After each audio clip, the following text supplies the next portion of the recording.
Uh, I mean, I'll be discussing focus group discussion as a research method.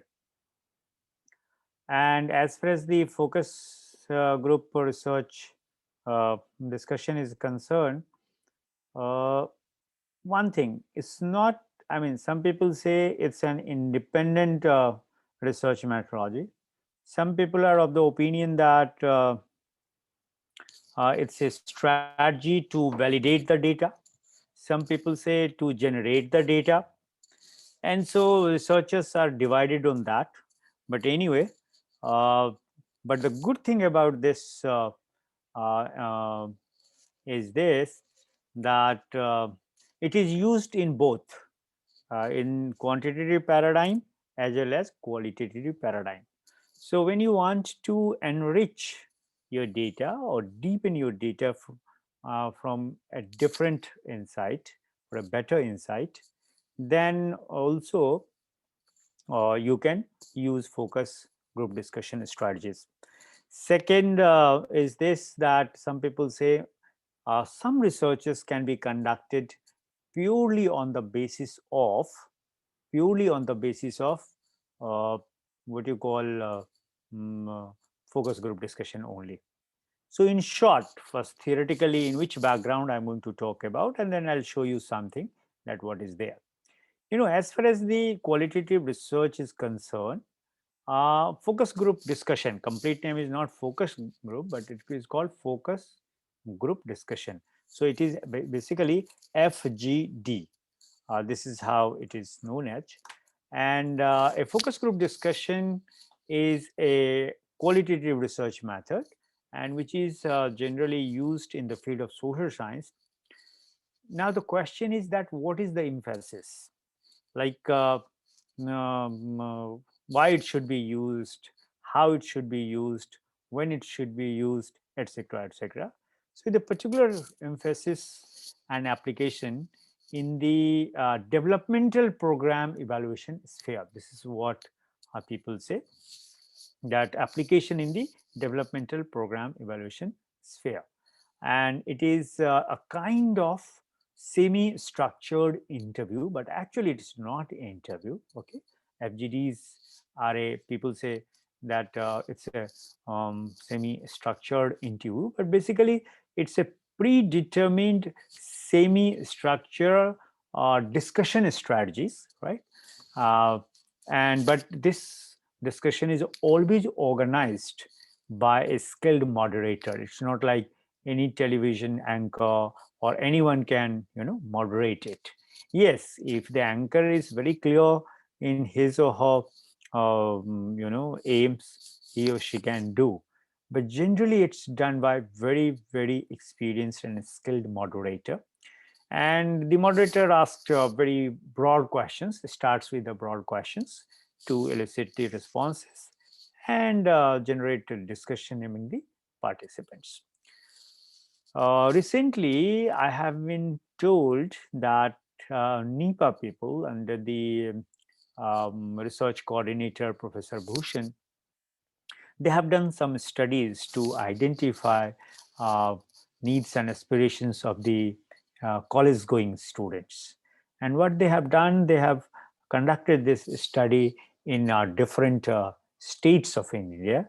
And when I organized ICCR Research Methodology workshop, I had invited him to deliver his lecture based on some empirical study that either he himself has conducted or somebody else has conducted to share with the participants. So we had 30, 40 participants, almost 60 participants, and he shared. And we,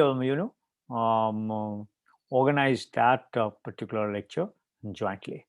So the question arises, I mean, in short, when should you use a focus group discussion? Focus group discussion should be used when you need to understand an issue at a deeper level than you can access with a survey. So what survey cannot give you, right? Even if you are doing the quantitative studies using the survey method, and to understand that in a deeper way, you should use FGD, that is a focus group discussion. For example, to understand that the needs, aspirations in today's time, why the youth of today is coming to the school or the colleges or the universities, particularly the school and the universities, to understand that. Fine, sometimes through questionnaire also, but now quantitative researchers have realized that many truth is not um, revealed through the answers given to questionnaire. So there is a need to ask them, interview them, or they should be asked to just deliberate and discuss, but not individually, but collectively, and that's called focus group discussion. Okay, so they are helpful for adding meaning and understanding to the existing knowledge, or getting at the why and how of a topic. Okay, I mean, um, how much always you can come to know through the survey, through the quantification of the data, but why and how of a problem, if you really want to, and you can do that. So some people says that a survey would be a very good way to learn that. For example, 65% of a population performs program A. However, FGD is a good way to learn why 65% people of the population prefer program A, not program B. As I said yesterday, that in terms of writing, you only disclose what you find ethically correct. Otherwise, you don't disclose. In addition, FGDs are a very good way, rather an excellent way, to verify that people's stated preferences are the same as their actual preferences. So they say that I prefer this. Okay, if they say that I prefer this, then you can ask them, if do you really prefer this, how and why. So there also, what you can do, you can use this. So what it does is that, okay, percentages are fine, but actually they are using or not. And just to know that in a collective manner, in a group way, you conduct this kind of discussion. So I'll give you another example. Suppose FGD's 65% of the surveyed people might say that they prefer program A and not B. However, talking to the group in a more detail might reveal that their actual preference is a program B, not program A. But they are not saying program A because of certain other reasons which they don't want to reveal through written words. So many people answer surveys with what they think the questionnaire wants to hear, okay, rather than their actual opinions. But when you speak out in the group, yeah, that danger to some extent is there in the group also, because many things you don't share in the group. But at the same time, you will be surprised that for example, suppose there are patients, they are suffering from the cancer. What do? Apart from the medical treatment and the therapy, they sit in a group which is called the support group, right? They all know that they all are going to die, but they actually share there that if they want to die, how they would like to die. Or suppose if they get the chance to survive, right, what they would like to do in the rest of the life. There are many works they have been conducted on such patients, uh, which you call support group uh, people. So in short, Excuse me, what I, sir. yeah. Sir, actually, वो neck band ji. Oh, okay, okay, okay. I forget. Because Thank you, sir. today, nowadays, what is happening, every time I have to answer the call back, and Yeah. so I have to, instead of touching my phone regular basis, Uh, that's why I use this. Anyway, no Actually, problem. No problem. admission Absolutely. time. Okay. Absolutely. Thank Yeah, you, yeah. sir. Thank you. Absolutely no problem. So this is the one thing. What do you think? If suppose if you as a researcher or with the help of someone else, you want to work as a moderator. Hmm. And to become a good moderator, because primarily you are a researcher, but now you have to act as a moderator. Or suppose even if you don't have to act as a moderator, but certain things are there already in your mind. On the basis of that, again you develop some, as I said, semi-structured questions, and you give it to the moderator that okay, you generate the discussion and you just participate there. So you are acting, no, what you call the participant actor. You are noting it down also, you are participating in the generation also, but you are keeping in mind that after all, why am I participating in this discussion? Why I have asked people to gather together to share their experiences. So for that, semi-structured questions you must have. Uh, if your questions are poorly worded, or biased, or awkward questions, can derail a focus group discussion, and it can sometimes, instead of providing you the richer data, the good data, qualitative data, it can spoil the quality of your data. That's why sometimes no, rather I should say, in majority of the cases, it is expected from the researcher that they should know and they should be capable um, about the linguistic proficiency, right? So you need to keep the number of questions, not suppose this discussion is for 1 hour or 2 hours only. So you cannot have lots of questions. Cannot have. I think 5 to 10 questions if possible, and this will prevent the participants from getting confused or worn out by long discussion, right? Because everything has its limitation. So, and at the same time, what I would like to advise you this, that I have noticed, like in Kinnaur district, when we are trying to collect the data, and when I asked all the panchayat people to sit together, like we wanted to understand the, I mean, though it was a survey kind of a study, but we decided that one day we are going to invite all the participants, those who are working at the panchayat level, the sarpanch of the village, and to share, okay, some of the aged old practices of a particular tribe and how, what is their understanding. And so what I did, we divided into the three: the old people, the generation which was holding the position, and the young generation who actually I mean all the people who belong to that area, but no more they are studying in that area, they are studying outside the state, maybe Delhi, maybe Kolkata, Mumbai, or somewhere else. And we wanted to validate the data, that what's their understanding. And for that, what is expected as a moderator, that you need to keep the question very simple and short, and therefore FGD participants won't get the chance to see the questions like in a survey questions, and that's why you have to mold the questions. Like one of my, not my research scholar, I'm just advisor to that research scholar. She had collected some data, online interview and online survey. Then I said, you do at least one thing.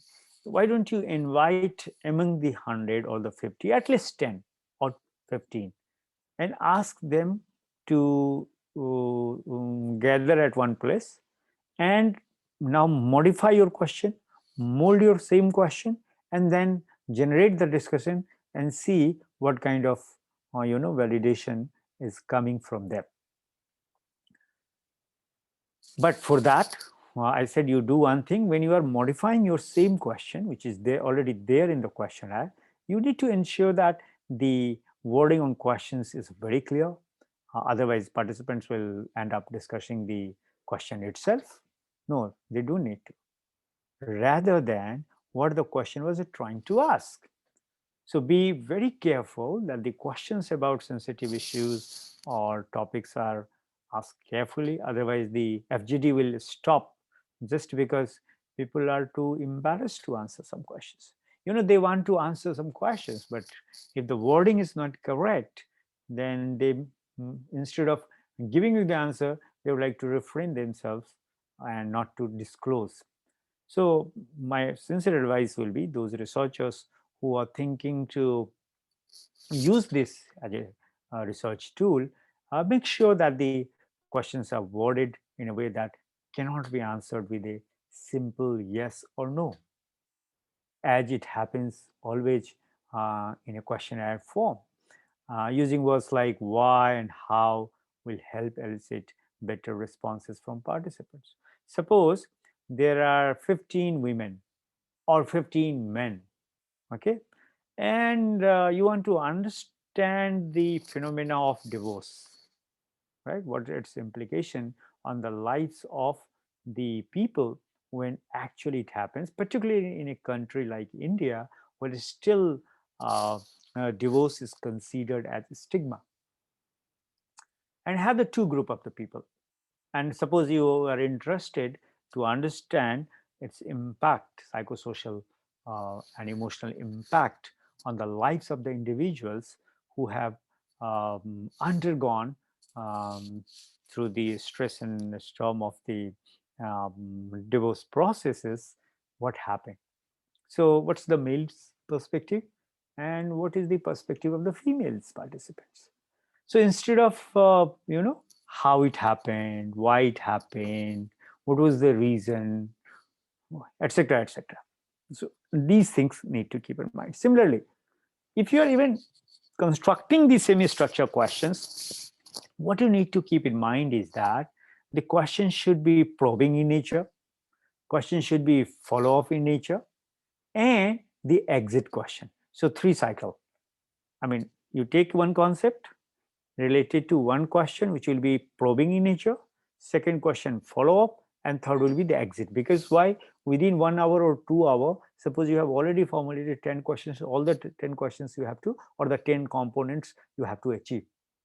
Okay, so suppose probing questions you are formulating, then the probing questions, as you know, I don't need to explain that these introduce participants to the discussion topic and make them feel more comfortable sharing their opinions, sharing their ideas, sharing their perspectives within the group or with the group. Okay, क्या आपको पता है कि जब probing questions हम लेंगे तो probing questions का मतलब ही ये होता है कि पहले ये हो जाए, उसके बाद बेसिक जो चीजें निकल के आती हैं वो फॉलो क्वेश्चंस पे आती हैं कि delve further into the discussion topic and the participants opinions. Okay, और जो फर्दर डेल्विंग डीपर इनटू दैट है वो फॉलो अप पे आता है। तो क्या दोनों के क्वेश्चन के वर्डिंग सेम होंगे या क्वेश्चन के वर्डिंग अलग अलग होंगे? किस तरीके से आप प्रश्न पूछेंगे कि एक क्वेश्चन प्रोबिंग का नेचर हो, दूसरा फॉलो अप का हो और फाइनली एग्जिट कर जाए। लेकिन मैं नहीं कह रहा हूं कि यही केवल साइकिल आपको यूज करना है। No no no, what I am trying to say is that हो सकता है कि आप इसके कॉम्बिनेशन में भी यूज करें और इन बिटवीन कुछ और भी करें। जरूरी नहीं है कि एक ही प्रोबिंग हो, एक ही फॉलो अप हो। इट डिपेंड्स कि आपको चाहिए क्या। एग्जाम्पल के तौर पे आप लीजिए कि मान लीजिए कि एक इंस्टीट्यूशन है, वो दो तरह के एजुकेशनल प्रोग्राम को रन करता है, ठीक है, और उसका नाम आप दे सकते हैं program X and program Y. जैसे जो लोग ये स्टडी करते हैं कि ट्रेडिशनल एजुकेशन सिस्टम में और सपोज कि बुनियादी एजुकेशन सिस्टम है या अल्टरनेटिव एजुकेशन सिस्टम है, तो दोनों में अंतर समझना चाहते हैं। तो कई बार हम डेटा कलेक्ट कर लेते हैं स्टैटिस्टिकली, और डेफिनेटली जहाँ तक इंफ्रास्ट्रक्चर का है, जहाँ तक रिजल्ट का है, वो सब कुछ आ जाता है। लेकिन क्यों ऐसा है, क्यों ऐसा है, इसका जवाब मिल नहीं पाता है। तो सपोज कि एक इंस्टीट्यूशन है और वो दो प्रकार के एजुकेशन प्रोग्राम को रन करता है। Suppose there is an institution that runs two educational programs and he or she is interested that which program is better and why. Okay, or you can say why program X is better than program B, or why program B is attended by more people than why program Y than program X. अब किस तरह के सवाल आप पूछेंगे इसमें? For the similar kind of thing, you have the two sets of the programs, because this is how researchers do it. So, what kind of question do you think? I'm sorry, it's a one-way traffic, but next time we'll make it sure that on whichever platform we are, I will make sure that you can have dialogue with me, simultaneous dialogue. That what kind of questions you will formulate? Do you think that the same questions are you going to use when you are asking the questions when focus group discussion is there? The kind of questions you have already asked in questionnaire? No, definitely not. The nature will be completely different one. Fine. As I give you the example that the coping strategies related to learning during the COVID-19 pandemic, what we do is, what we have already done, we have done that study quantitatively, and uh, we are going to publish it. And then the second, as I said, told you, the same intention is same, ultimate aim is same, but we have changed the questions, same question, and now we are going to collect the data qualitatively, and then I'll do the triangulation. Because my purpose is not that, is this, that how people coped, how people learned during the COVID-19 period, etc. My purpose is to show to the world that when you conduct similar study in a two different mode, what kind of differences in terms of not only richness of the data, but the data conclusion, data analysis, and the data result comes out. The findings come out. This is my purpose, and that's why I'm doing this. Deliberately, we am doing this. So suppose we were talking about that there is an educational institution and he has got two institutions, or suppose within one institution he runs two kind of programs, and he or she finds that program Y has more attendance than the program X. Now he's baffled. Same people, same place, but the nature slightly there is a change. Now, to probe this, the researcher has decided that instead of asking in the form of questionnaire, we are going to collect the people, those who are attending program X and those who are attending program Y. And I'll say not only attending, you can have three sets of people. Those who have already attended also, and the methodology, or you say the techniques, the research method that this researcher is going to use is the focus group discussion. So in that case, what kind of, as I said, the three cycle questions, the probing questions, the follow-up questions, and the exit question. Now, what do you think? Should I give you 5 minutes time? In workshop, definitely we'll be doing that. We'll be taking three problems from three areas: one education, one psychology, one management, or any other, depending on the people, the kind of people are there in our group. Whenever we'll organize, we don't know. Uh, and depending on that, and then we'll be conducting. But I'll give you one example that how you will formulate your question. And even the kind of three group, suppose I divide all the people in three groups and I ask them to formulate a question. And but question should be probing in nature, question should be follow-up in nature, and question should be exit in nature. Okay. So what you will do? How it will be done? No. So let me start with the probing questions. So the very simple question that will be there: how familiar are you with our programs? But we are not going to ask any single individual. As I said, suppose 25 people are sitting, 25 or 25, 20 to 25 people are sitting in a circular way or in a semicircular mode, and then the moderator has asked this question. And please what you need to keep in mind that don't pinpoint this question, don't pinpoint this question to a particular individual. That's a group question. How familiar are, don't say you, rather say how familiar are you people with our programs. Don't say you. See the difference. Why? Because this question is not for the individual, rather, this question is for the group, because you call it focus group discussion. So I have seen, some focus group questions, semi-structured questions people send, say, sir, this is our question. I said, my goodness, be very particular. If, because this question is not addressed to one individual, this group is for the group. So don't say you, say you people, or you all, etc., etc. Small change. Similarly, how often do you attend our programs? No. Fine.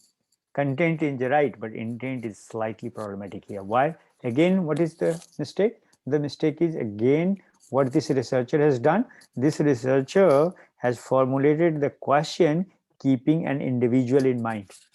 On the contrary, he or she should have formulated this question keeping the group in mind. So how often do you all attend this program, our program, or program X, or program Y, etc., whatever you have named it, right? And then you say, okay, we have two sets of program, and one group will be a mixed group. So one group will be those who have attended only X, who have already attended and who are attending. Similarly, program Y, who have already attended and who are attending. And the third group will be the mix. So suppose in that you can take 50, 50, 60, whatever availability, those who have attended X and Y both.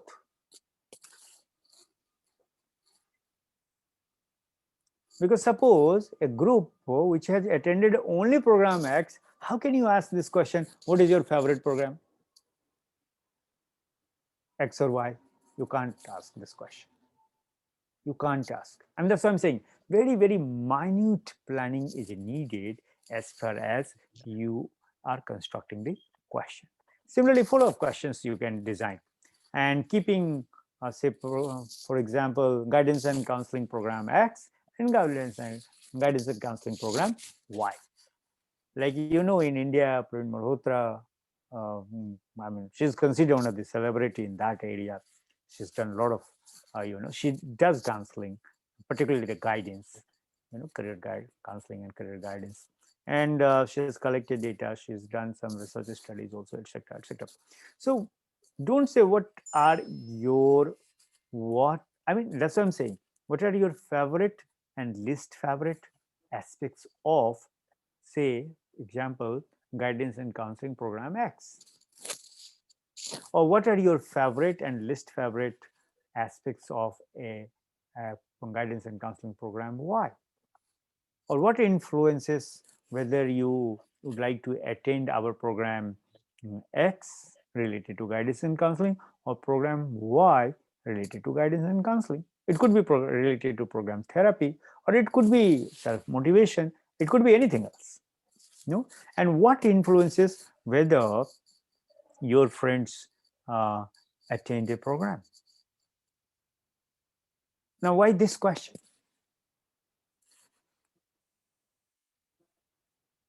Why this question? Now, when you'll answer this question, you'll answer not on the basis of your experience, but what do you think? Why this researcher is interested in this question? Because he has to run the same program in future. So keeping the future clientele in mind, program would either be the revised, modified, or maybe instead of program X and program Y, some program Z or some program alpha or beta can be devised. Similarly, when you are formulating the questions like exit questions, is there anything else you would like to say about our program? It means we are hinting that, oh, no more, we are interested. If this is last question, please come out your answer. Is there anything else you would like to say about this? No, it means now the program is going to end. Okay, so I mean, in short, these things should be kept in mind.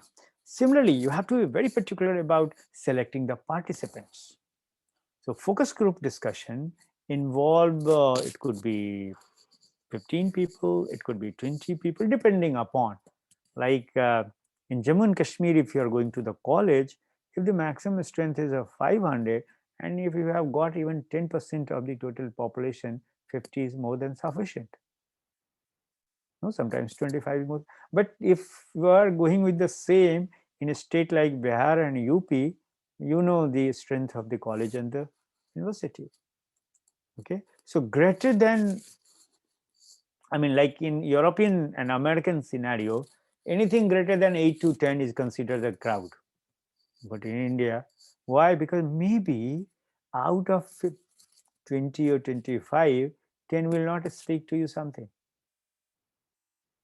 What they will do, they will just whisper their feeling and their understanding to the right people and say, oh, please, you speak on my behalf. But this is the point I want to contribute generally. I mean, I'm talking from the real practical problem. Okay. And secondly, the creating the homogeneity in any focus group discussion group can help participants feel more comfortable expressing their opinions. As I told you that, friends, I cannot show you the videos. I have some videos. Of course, it has been done in the area of psychology. Um, you'll be surprised, during the period of the suffering from a particular disease where the survival chance is almost zero, the kind of things they share in the group, in which almost all are suffering from the same thing, that kind of sharing is not there, including the intimate people in their life, either as a friend or the husband or the wife or the children or the colleagues. You'll be surprised to see. And that's why qualitative researchers are emphasizing on this. I would have today, had it been workshop mode, I would have shown you two kind of uh, videos. And I would have asked you, tell me why this differs. And that's the homogeneity is the key, right? And for homogeneity, what you should keep in mind, you all know. I don't think I need to tell you that what are the factors which affect the homogeneity when we organize FGT. No, some people say gender, some people say age, some people say hierarchy, and depending upon the organization, depending upon the nature of the problem, right? So you need to make sure the participants have provided informed consent verbally or ideally on a written form. Like I told them, like one of the researcher who is working in Ireland, and I told them that why don't you do one thing? You talk to the children and try to find out that what is it that motivates them to learn the uh, coding. No, now in India, during this pandemic COVID-19 period, some agencies have started teaching coding, paid one. But there is a platform I know in the world, they teach free of cost. And majority of the people who are associated with that platform and teaching the small children or even the big one, free of cost. It's a voluntary organization completely. Okay. You know what she told me? She said, sir, until unless their parents say, however great research we are doing, we are not allowed to talk to them. So depending upon the situation and the context and the culture, okay, it happens. But make sure the participants have, and therefore it is needed that they must have given you the consent either verbally, okay, or ideally, if they give you the written form, it's a good one, in line with research ethics, which are practices in a best way. and you need to be very sure to make the location and time of the visit clear to all participants. Okay. Similarly, suppose if you participate, some participants not showing up, what you will do? What you will do? That's the possibility. Like in the form of questionnaire, you have distributed to 100, but sometimes you get 60, 50. Similar kind of thing is going to happen here also. So you need to keep in mind all these. These are the small things. At the same time, what I will say, what are the moderator techniques for focus group discussion? First, let me talk on the basis of my personal experiences. See, as a moderator, it's very difficult.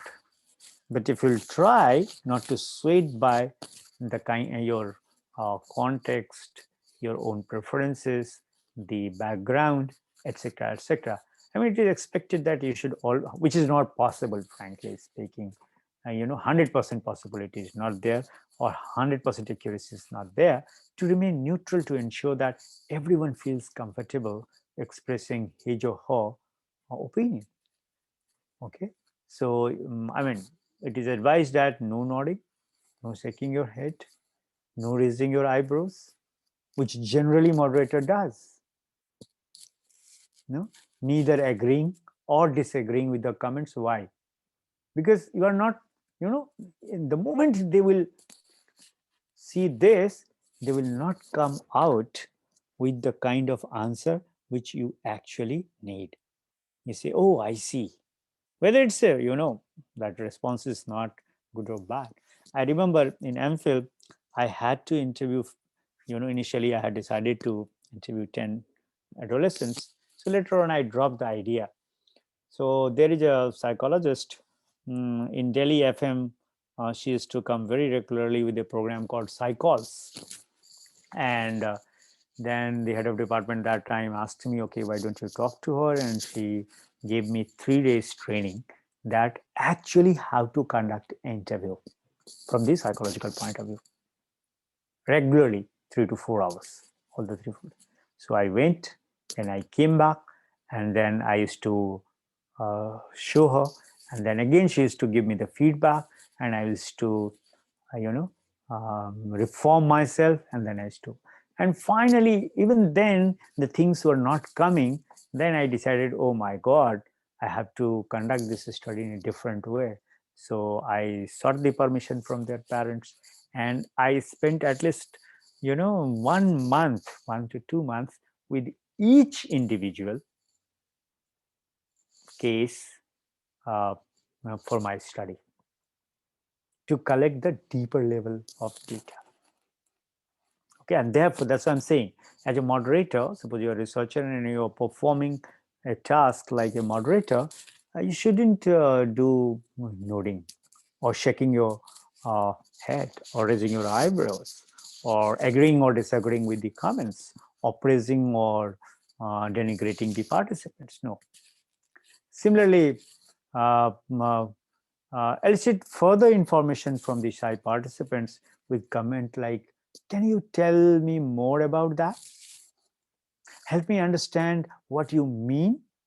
Or can you give you some examples what you have said right now? Etc. etc. And that's why the personal ability influences the data collected through focus group discussion strategies. Okay. And at the same time, you'll have to learn how to deal with the dominant participants, because every group will have, depending upon the number, 1, 2 to 5 people, they would always like to dominate. But my job is not to collect the data from one individual or two individuals. I have to collect the data from all individuals, and that too not individually but collectively. And that's why please don't allow people to dominate that, right? So it's comments like, um, thank you. What do you other people think? I think that can be helpful for me. Yeah, you must have noticed that if you're teaching in the class, the best student always loves to answer, or the dominating students will always, would like to come forward. That's a good thing. But sometimes you have to, just give opportunities to others, not discouraging, but say, oh, others answer will also help me to understand what we are discussing. So you need to learn how to, you know, deal with the dominant participants. And for that, what you need to do, not in a planned way, but you'll have to learn how to act spontaneously, depending upon the situation, if it is needed at all. So if the conversation goes in an unexpected but productive direction, suppose, go with it and ask questions that were not on the initial questionnaire. It's not necessarily that you have already formulated, keep in that mind, no, no, no, first let me complete this question and then I'll go to, because in discussion, you can't be sure about that, because the purpose is to probe deeper into the topics and the ideas, as long as the information being gained is valuable for us. No, and that what you need to do, always you need to paraphrase or summarize or restate the statement. No, oh, can I say that what you people have just told me, that it means this?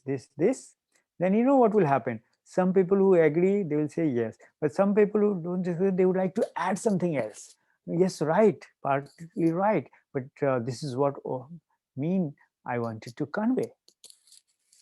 Okay, and then you need to learn how to, you know, um, what are the other things to note. I think I am taking much time, and so I'll stop here, and um, but few more points, 5 minutes more, and then I'll do my slide presentation. So you say, I mean, these are very small things, but they are very important. I would like to share with you, recently some channel said, so we have set of questions and we would like to ask you the questions, and we would like to uh, respond to those questions. And so what they did, there were two guys, one was handling the camera and other was the mic and the question. And you know, I was thinking that, oh, recording is going on, so I kept on telling, they kept on asking me the questions. Suddenly, what happened? A third person entered in the room because he had some urgent work, my assistant, and he said, "Sir, recording is not taking place because your this camera is off." And why it was off? Because battery was gone. So what I had to do, I had to redo what I had done. So you should know your audio equipments, your video recorder, your smartphone, whatever it is, works well if the phone has got, you know, got good battery life or not. All these things you have to, and you need to transcribe the FGD, which I called focus group discussion, as soon as the conversation is completed. Why? So that the nuances of the dialogue are not lost in the annals of time, because you forget many things. Like today, I am telling you, because today we have interviewed all my almost 40 people today, 40 to 50 people today, for 4 PhD seats in our department. Well, very interesting questions came up when some people were presenting their synopsis, and when we all faculty asked the question, and she said that I am a tribe, I belong to the tribal community. I said, why you are a tribe? Why not I am a tribe? Or there were other people sitting with me. One tribal representative was also. I said, why they are not tribes? Sociologically or even historically. Tell me.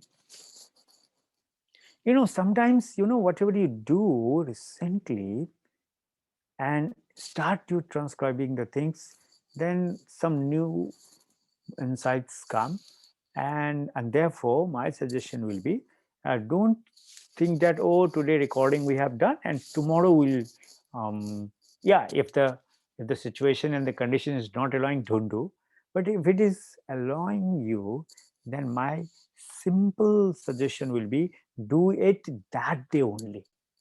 Why? So that the nuances of the dialogues are not lost in the time gap.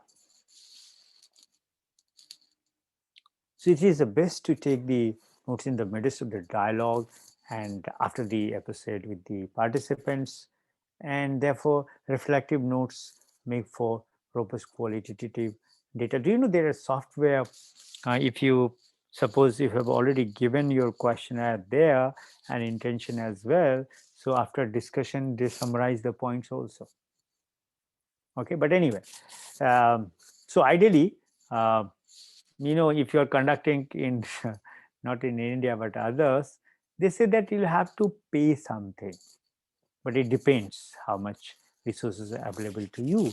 Otherwise, generally they would come out with that. But anyway, I would like to stop here, friends.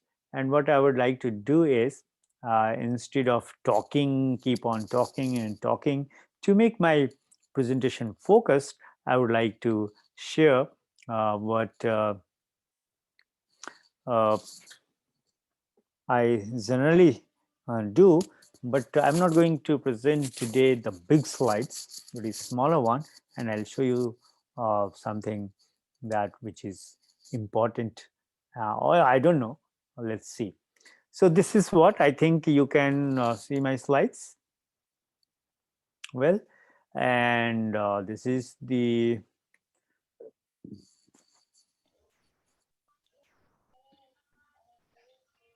well. So focus group as a research method. And I think that I have already talked about the guidelines, but still in a very pinpointed. I'll give you a subtle example in terms of written words, and then what are the issues with the guidelines for focus group discussion, and I'll also be talking about other concerns related with focus group discussion.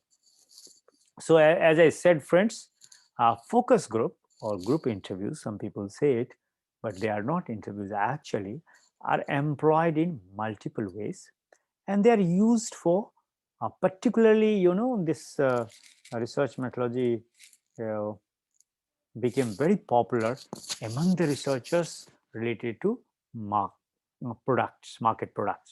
For example, I generally ask people, tell me, out of survey method, which industry is the most beneficial in today's time?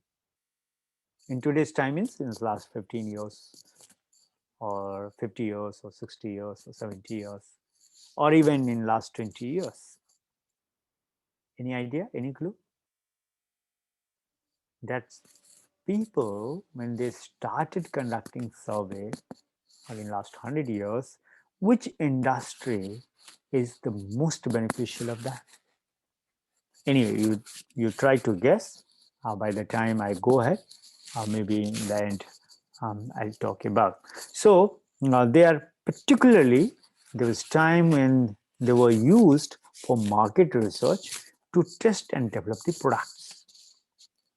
As I said, educationally, like if I'm running two programs or two kinds of B.Ed program or two kinds of M.Ed programs or two kinds of distance mode programs or anything, two, three kinds of things are there, then which one is better? And why it is better for some people and why it is not better for some people. So evaluation and policy researchers are often use them to ascertain responses to institutional interventions. Right. So one of the major goals of focus group discussion is on the evaluation and the policy contribution, and therefore evaluation and policy researchers are often use them to ascertain responses to institutional intervention. So focus group are, as I said, I mean, people say, I don't know why I don't agree, but I have written the same thing, are group interviews that are structured or semi-structured to foster talk among the participants about a particular issue. किसी एक समस्या पे वो लोग जो participate कर रहे हैं उनका दृष्टिकोण क्या है.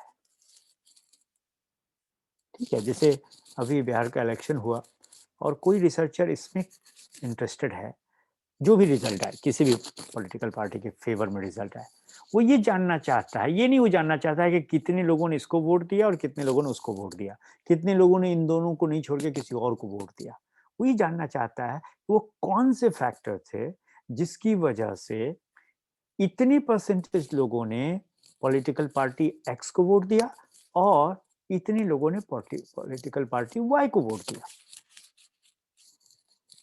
या जैसे हम पहले पूछ लेते हैं कि आने वाले इलेक्शन में आप चुनाव वोट करने जा रहे हैं तो क्या आपके मुद्दे होंगे, किस चीज को ध्यान में आप रख के देंगे। तो suppose I as a social scientist I am interested in that. अब लोग कहेंगे कि क्या इसलिए कि ताकि पॉलिटिकल पार्टी समझ पाए कि अगली बार वो चुनाव लड़े तो किन किन मुद्दों को रखेंगे, नहीं। इसलिए भी हो सकता है कि आखिर अब जो पैटर्न ऑफ वोटिंग है, ठीक है, वो किन किन फैक्टर से इन्फ्लुएंस होता है, समाज के वो कौन से फैक्टर्स हैं, समाज के वो कौन से इशू हैं जो डोमिनेट कर रहा है। क्या सच में जो ये बात कही जाती है इंडिया में कि भारत के लोग, और खासकर बिहार और यूपी के बारे में कहा जाता है, हालांकि ये सभी स्टेट के बारे में, राजस्थान में भी मैंने वही चीज देखी है, हरियाणा में वही चीज देखी है, और मेजोरिटी ऑफ द स्टेट में होता है कि लोग अपने कास्ट को वोट नहीं करते हैं, they cast their vote on their caste only. ये कहा जाता है भारत के बारे में, they cast their vote on their cast.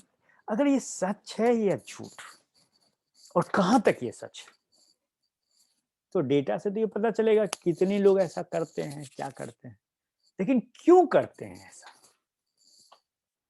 पहली बात। और दूसरी बात, अगर उसमें लगता है कि नहीं अब ऐसा नहीं होता, उसमें बदलाव आया है, तो उस वो जो वोटिंग पैटर्न की जो चेंज पैराडाइम है, वो चेंज किन चीजों से इन्फ्लुएंस हो रहा है, अब वो कौन से फैक्टर है। क्योंकि रिसर्चर को इससे मतलब कोई नहीं होता कि कौन सी पॉलिटिकल पार्टी सत्ता में आ रही है और नहीं आ रही है। तो पॉलिटिकल पार्टी का अपनी स्ट्रैटेजी है, वो करेगी, कभी अच्छा करके सत्ता में आ जाएगी, कभी बहुत खराब करके भी खराब पार्टी करेगी, और कुछ दिनों के बाद लोग भूल जाते हैं और फिर सत्ता में आ जाती है। नहीं, हम एज ए रिसर्चर, अगर हम सोशल साइंटिस्ट हैं और हम वोटिंग पैटर्न के आधार पर समाज को समझना चाहते हैं कि उनकी प्रेफरेंसेस क्या बदल रही हैं, उनकी पैटर्न किन चीजों से हो रही, तो हम वो स्टडी कर सकते हैं। And that's why you have to ask them to discuss on a particular issue. So people are brought together and encouraged to talk about the subject of the interest. आप नहीं थोपेंगे, क्या आप इस पे बात करना चाहेंगे?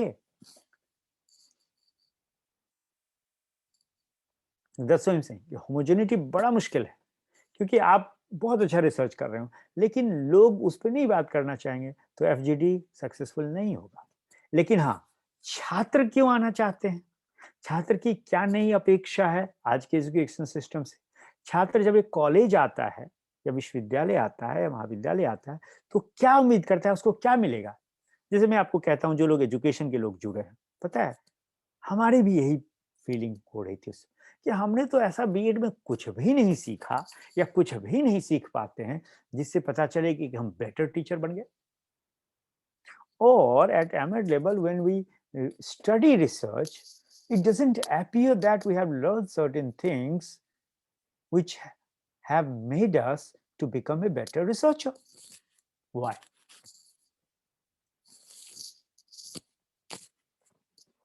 This is the general feeling. आप इसी पे रिसर्च कर सकते हैं, और इस रिसर्च को कराने के लिए ठीक है एक क्वेश्चनर से भी डेटा ले सकते हैं, मैं नहीं कह रहा हूँ वहाँ यूजफुल नहीं, पर मुझे लगता है कि एफजीडी का यूज किया जाए तो रिचर डेटा मिलेगा जो क्वालिटेटिव इन नेचर होगा, नॉट ओनली इन क्वांटिटेटिव होगा। Okay, so they are used to stimulate talk from multiple perspectives from the group participants, so that the researcher can learn what the range of views are. मैं range निकाल देना आप stats में भी, measure of variability का सबसे crude तरीका क्या है, रेंज निकालते हैं ना आप, सबसे क्रूड वही है वेरिएशन जानने का, या मेजर ऑफ वेरिएबिलिटी तो लगाते हैं आप। उसके बाद क्वार्टाइल है, एवरेज डिविएशन है, स्टैंडर्ड डिविएशन है, क्वार्टाइल डिविएशन है, परसेंटाइल, बहुत सारी चीजें, लेकिन सबसे क्रूड तो वही है। तो यहां भी लोगों की पर्सपेक्टिव का, लोगों के व्यूज का रेंज क्या है ये पता करना है, लेकिन not in terms of number but in terms of quality. So focus group is used to stimulate talk from multiple perspectives from the group participants so that the researcher can learn what the range of views are. And they are also used to promote talk on a topic that informants might not be able to talk so thoughtfully about in individual interviews.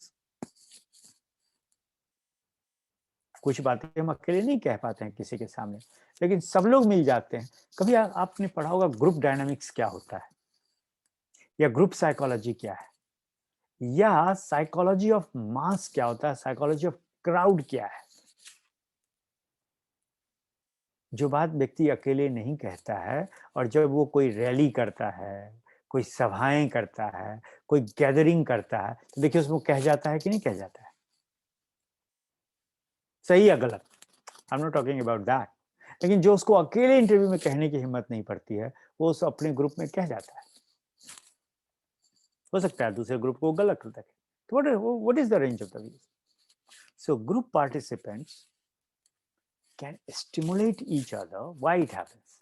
It happens because group participants can stimulate each other to articulate their views or even to realize what their own views are.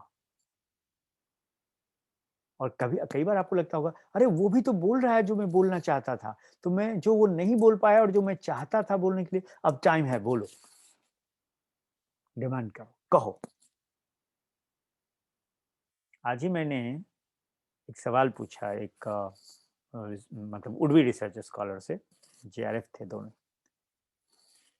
कि suppose कि आप phenomena of divorce पे study कर रहे हैं, ठीक है,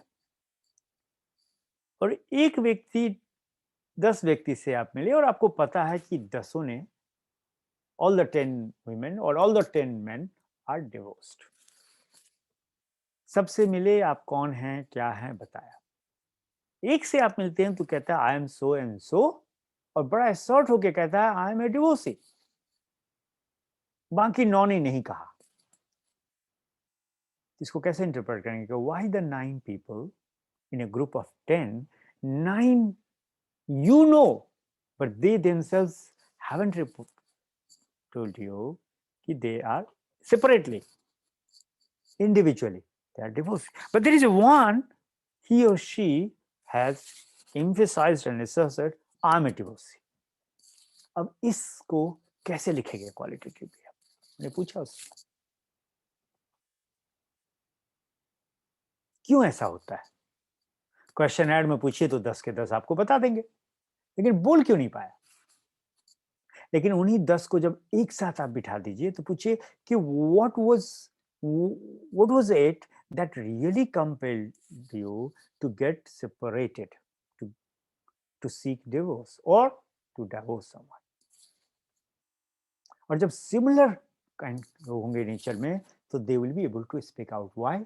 because each and every individual and each and every participant in a group, I mean, it has been observed, can stimulate each other, can motivate each other to articulate their views or even to realize what their own views are. But there is a problem with the focus group. What's that? A major problem with focus group can be that individuals may not share important experiences they have had because they are too embarrassed to share them in the group. जैसे मुझे याद है, मैं उस समय हरियाणा में पढ़ा रहा था, और दिल्ली यूनिवर्सिटी में जो बीएड में एडमिशन होता है उसमें इंटरव्यू बड़ा इंपॉर्टेंट कंपोनेंट होता है। थियरी में कितने मार्क्स आए उससे नहीं, इंटरव्यू में आप क्या परफॉर्म करते हैं, क्योंकि वो बिलीव करता है कि until unless a teacher knows how to articulate, teacher's communication skill is good, Knowledge, theoretically fine, right? Literally fine. But is he or she capable to communicate those knowledges to the students? उस पर बहुत ध्यान दिया जाता है, यानी उसकी total personality कैसी है। तो हमारे सीनियर थे, उन्होंने हमें भी पढ़ाया हुआ था स्टैटिस्टिक्स। तो उन्होंने पूछा कि क्यों आप करना चाहती हैं अब 8 साल के बाद या 10 साल के बाद B Ed? You are an engineer, you are a, उसने दोनों ही क्या रखे। तो कहा कि I am not able to give time to my kids. कहा क्यों नहीं कहा टाइम दे पा रही हैं किड्स को? बोला I am divorced. Why did you get divorce? जैसे होता है हमारे समाज में, क्योंकि डिवोर्स तो स्टिग्मा है। उसने कहा अब जनरली आप पूछेंगे तो लोग ग्रुप में ये बात नहीं बता पाएंगे। But what she said, I would like to share because I'm not disclosing the identity, so I can share. She said, my husband became homosexual. So I got divorced, I got separated. And now I think my top priority is to take care of my children. So I think I don't have enough time to work in a factory or in a business organization, which demands 8 to 10 or sometimes 12 hours of job. And that's why I want to be a teacher now, because financially I'm well up. But at the same time, I want, if I become a teacher in a good public school in Delhi, I can take care of my children. And that's why I told you, generally अगर ऐसा होगा तो देखिएगा कि नहीं बताएंगे group में कि इस कारण से उसकी सेपरेशन हुई या इस कारण से उसका डिवोर्स हुआ। एंड दैट्स व्हाई आई से कि हाँ, ये बात सच है, that every participant can stimulate each other to articulate their views, not only to articulate, friends, even to realize what their own views are, but also, but there is a problem. ये इसकी strength है, लेकिन weaknesses भी है. A major problem with focus group can be that individuals may not share important experiences they have had because they are too embarrassed to share them in the group. मान लीजिए आप homosexual का interview ले रहे हैं, तो कुछ ऐसे एक्सपीरियंसेस हैं जो ग्रुप में नहीं बता पाएंगे, ये है उसकी। लेकिन कुछ ऐसी बातें हैं जो इंडिविजुअली वो आपको नहीं बताएंगे और ग्रुप में बता देंगे। तो मैंने बताया ना कि कोई मेट्रोलॉजी अपने आप में कंप्लीट तो होता नहीं है, सबकी अपनी स्ट्रेंथ और वीकनेसेस होती है। ओके, मैं आपको कुछ एग्जांपल स्क्रिप्ट के दिखाता हूँ।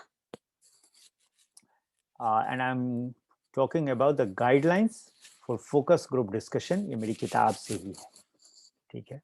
तो टाइप करने का नहीं मौका था, तो हमने स्कैन कर लिया और रख लिया। Okay, guidelines for focus group discussion, an example of A script. और देखिए कि कैसे 5 चरणों में ये चीजें होती हैं। फर्स्ट, क्या गाइडलाइन है जिसको हमें ध्यान में रखना है।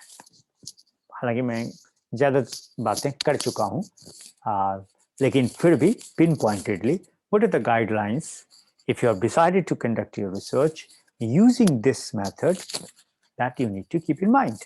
First, there are no right or wrong answer, जो मैंने कहा था कि आप नहीं करेंगे। We are interested in understanding perspectives. Suppose हम जेंडर और एजुकेशन को लेकर स्टडी कर रहे हैं, आज एक आई थी वो जेंडर और एजुकेशन को लेकर, किसके लिए? तो प्राइमरी स्कूल में। मैंने पूछा भी था, what is difference between difference among the 3 different shades of the concept of the gender: philosophical, sociological, and psychological.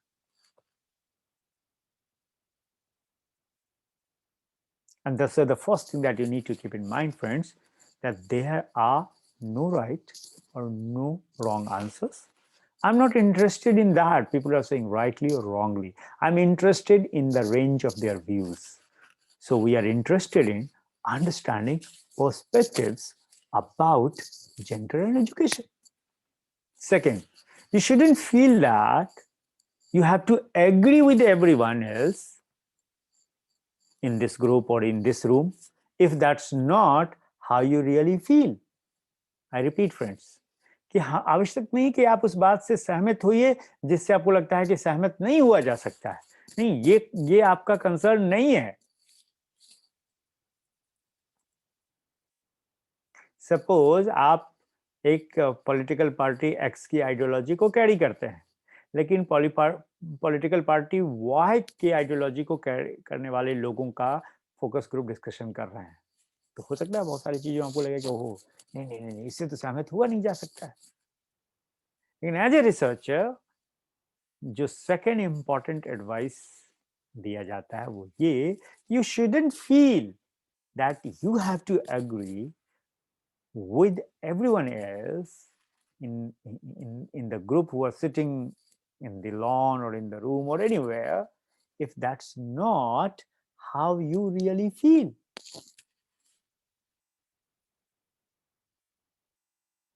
So suppose there are 50 people in this room, so you expect that people will have different views, and it is important that we learn about all of the views that are experienced here. क्योंकि मैंने कल ही शायद आपको कहा होगा narrative inquiry के दौरान या पहले दिन ही कहा होगा, what is important qualitative research के लिए, the essence of the experience of the human beings.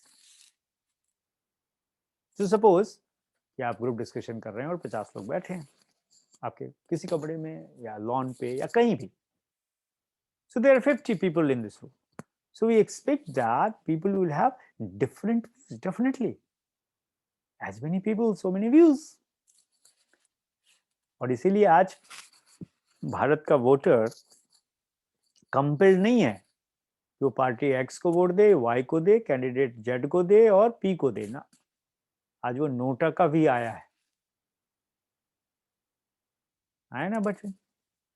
1947 में तो नहीं था, 1950 में भी नहीं था, 60 में भी नहीं था, 70 में भी नहीं था, अब है, क्योंकि लोगों ने इस बात को रियलाइज किया। So that there are suppose 50 people in the room, and so what do you expect?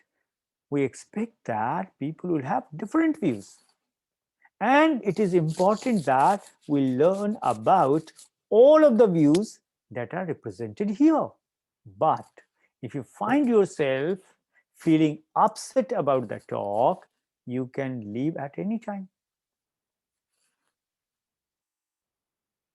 ये बात उनको बता देना है कि आपको भी एज ए रिसर्चर भी, और जिसके बीच में ग्रुप डिस्कशन हो रहा है उनके लिए भी, कि कोई जरूरी नहीं है कि आप बने रहिए और आपकी ही व्यूज को सारे लोग कहें, सब अलग अलग कहेंगे।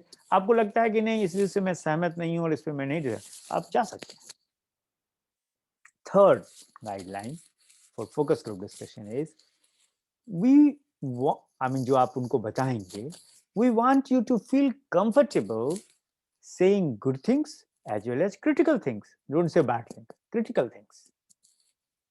Jaise, if you remember, last to last day, what did I say day before yesterday? I said people say, oh, election is a Mahaparv to celebrate the democracy. No? Or election hota kya? Voting. So people say, oh, voting is a right to you.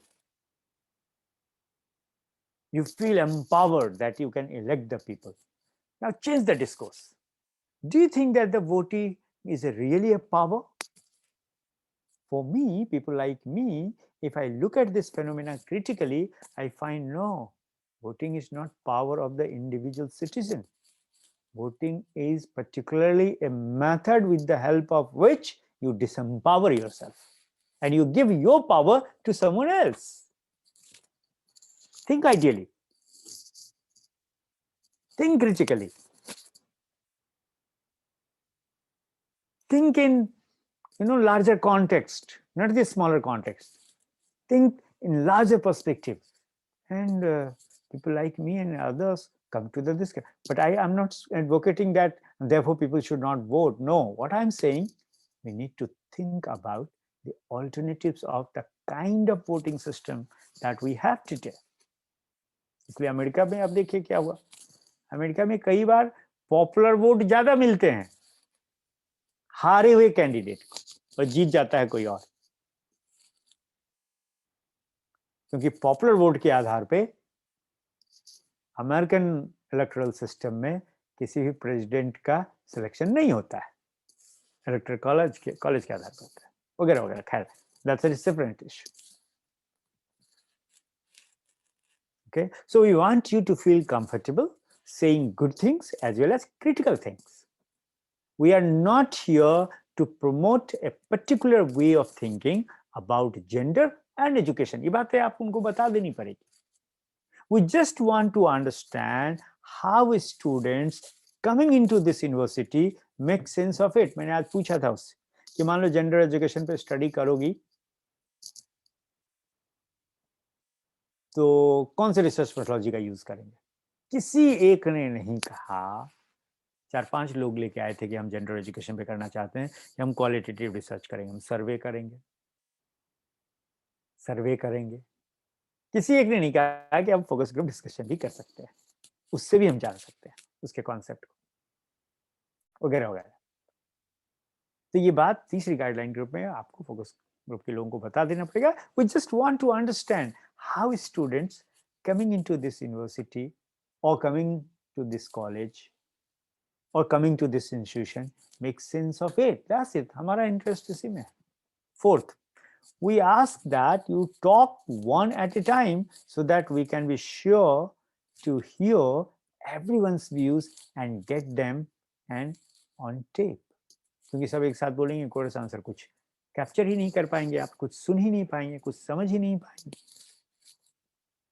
Fifth guideline, when you say something तो आप उनको कहिए कि please say your name. क्योंकि कई बार ना हम अपने रिसर्च एनालिसिस को ऑथेंटिकेट बनाने के लिए उस इंडिविजुअल को नाम लेके कोट करके उसके स्टेटमेंट को एज इट इज लिखते हैं. देखिए आप सारे क्वालिटेटिव डेटा की एनालिसिस देखिए. So please say your name first so that the person transcribing the tape will know who is talking what.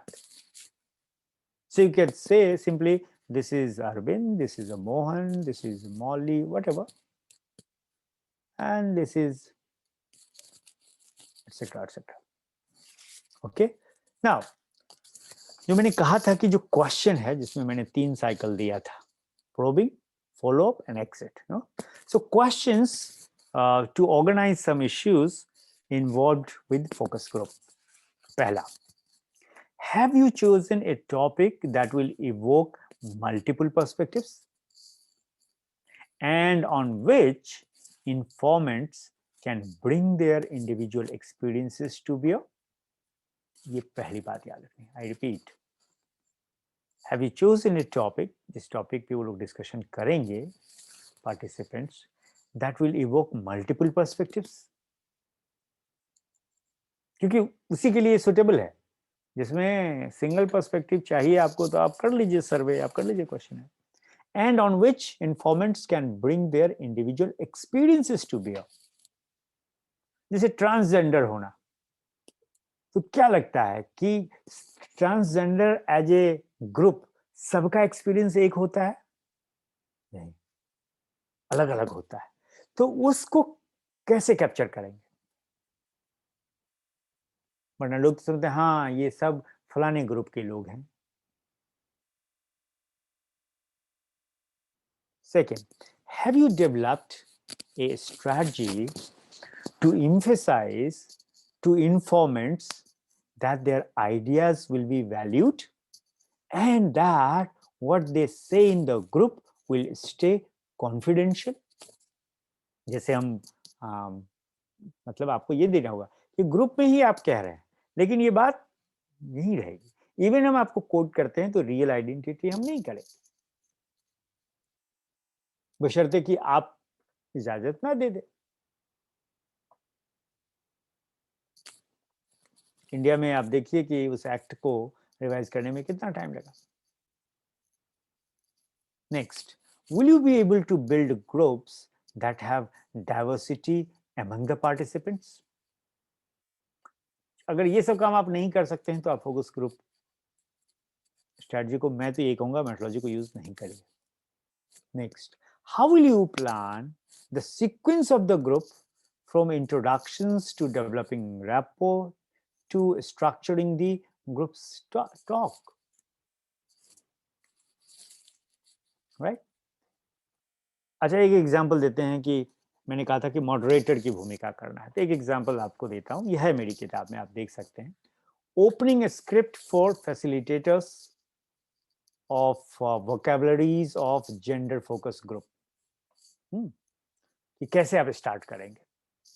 मान लीजिए आपने सोचा कि नहीं, किसी और को मैं मॉडरेट करने नहीं दूंगा, मैं ही मॉडरेट करूंगा। हालांकि अच्छा हो कि आप मॉडरेटर किसी और को ले लें। मैं आपको सच कहता हूँ, मेरा एक्सपीरियंस अब तक तो यही कह रहा है, जितने भी 2-3 ग्रुप के साथ मैंने फोकस ग्रुप डिस्कशन ऑर्गेनाइज किया और किया। But anyway, it's entirely up to you, because you as a researcher know it better कि क्या सुटेबल होगा। आप स्वयं मॉडरेटर का काम करें या किसी को हायर कर लें या किसी को कहें, that I am leaving up to you. I'm just giving you an example because I would like to conclude today slightly early. Hi everyone, thanks so much for coming. We are interested in how women's ideas about gender may change while they are in college. This means that we have to look at what you know when you come here and how your views change while you are here. We are thinking of gender in quite simple ways at the moment, defining it as what it means to be women or man, because gender के लिए दोनों important. But we are not investigating opinions. We are interested in how your ideas are grounded in your individual experiences. That means we want to talk about specific experiences you have had, things that have caught your interest, and routines that you follow. We are interested in details that might seem unimportant to you, and we would really like your stories. We have developed a series of preliminary questions that all of us will start out following, but we'll also let the tone of the group determine where the questions will go. अगर आप unstructured focus group discussion कर रहे हैं, similar kind of script depending upon your topic, nature of your research problem, depending upon your group, आप create कर सकते हैं script और script लिखिए और दे दीजिए moderator को, जैसा कि होता है। जो लोग भी मॉडरेट करते हैं, तो मीडिया हाउसेस में खासकर क्या लगता है आपको, जो मॉडरेट करता है वो सारे प्रश्न उसके होते हैं? नहीं, नॉट नेसेसरी। वेल, मैंने कहा था कि आप वर्बल ले लीजिए श्योरेंस, और बहुत ही अच्छा हो कि आप रिटन ले लीजिए, प्रॉमिस ऑफ कॉन्फिडेंशियलिटी जिसको कहते हैं। देखिए, एक नमूना मैंने आपके साथ सामने रखा है कि this form is intended to protect the confidentiality of what members of this discussion group say during the course of this study, vocabularies of gender. मान लीजिए यही हमारा स्टडी है। Please read the following statement and sign your name indicating that you agree to comply. और देखिए हमने language लिखा है, I promise that I will not communicate or talk about information discussed during the course of these focus groups with anyone outside of my fellow focus group members and the facilitators.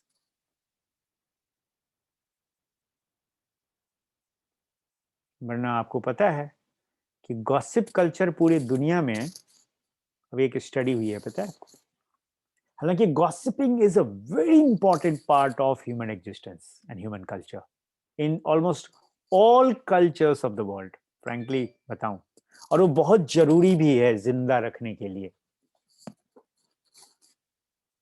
बहुत जरूरी है gossiping. मैं आपको बता रहा हूं, जो लोग कहते हैं कि गॉसिपिंग बहुत घटिया बातें हैं, स्टडी ये बताता है कि गॉसिपिंग बहुत जरूरी है और एक स्टडी की गई है ये जानने के लिए कि गॉसिपिंग जब आप करते हैं तो उससे क्या मिलता है आपको, क्यों चुगली करते हैं, क्यों मनुष्य चुगली करता है। भाई हम तो एक आम व्यक्ति क्या करता है, समाज एक स्वीपिंग जनरलाइज स्टेटमेंट देता है चुगली करना खराब है, लेकिन कभी सोचा कि अगर ये इतना ही खराब है तो लोग आखिर करते क्यों हैं, क्या क्या कारण हो सकते हैं उसके। जैसा मैंने आपसे उस दिन कहा था कि जो लोग कहते हैं झूठ ना बोलो या मैं झूठ नहीं बोलता हूं या झूठ नहीं बोलना चाहिए, ये अपने आप में सबसे बड़ा झूठ है, क्योंकि इस धरती पे कोई मनुष्य होता ही नहीं जो झूठ नहीं बोलता है।